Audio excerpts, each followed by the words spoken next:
Welcome to Primetime Pulse. Kim Kardashian and her mother, Kris Jenner, have filed a defamation lawsuit against Ray J after the singer publicly claimed he was working with federal authorities on a RICO case targeting the pair. The complaint, obtained by news outlets, says Ray J repeatedly attached himself to their names and exploited their prominence for personal gain, and that his recent public statements alleging a federal investigation were false and malicious. According to the lawsuit, Ray J made inflammatory remarks in two notable instances. During commentary tied to a documentary about Sean Diddy Combs, and on a live stream in late September where he warned, "The federal RICO I'm about to drop on Kris and Kim is about to be crazy," and said it would be worse than Diddy. Those statements, the filing argues, were presented as facts rather than speculation, and were made without any credible law enforcement source to back them up. Kim and Kris's lawyers say the live stream and on-air comments are part of a pattern. The suit claims the remarks are rooted in Ray J's long-standing resentment over his relationship with Kim more than 2 decades ago, and that he's engaged in a sustained campaign of harassment and defamation ever since. The filing seeks both compensatory and punitive damages, arguing the statements have harmed their reputations and caused real-world risk and distress.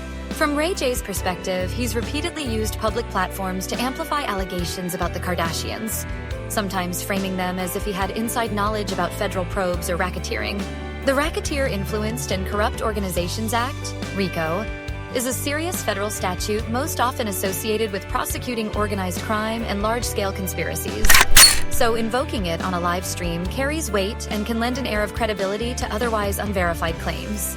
That's part of why Kim and Kris's legal team moved quickly.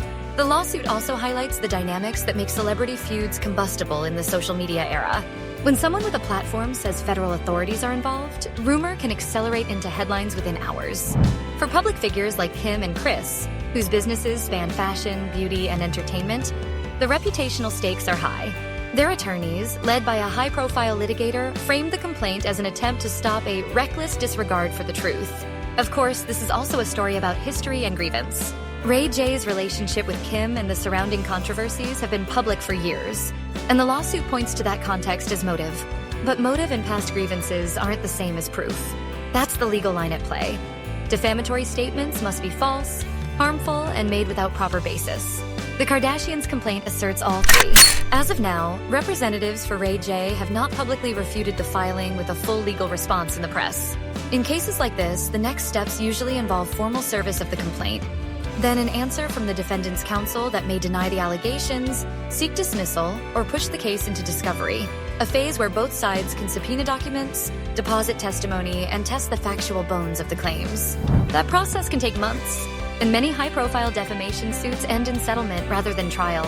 What this all underscores is the new reality of reputation in the digital age.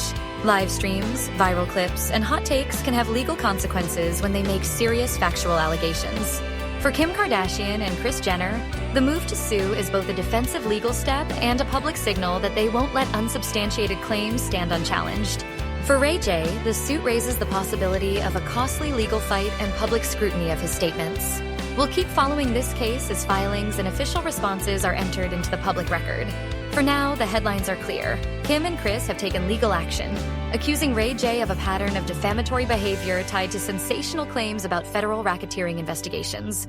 Claims they say are baseless and damaging. Thanks for listening to Primetime Pulse. We'll bring you updates as the story develops.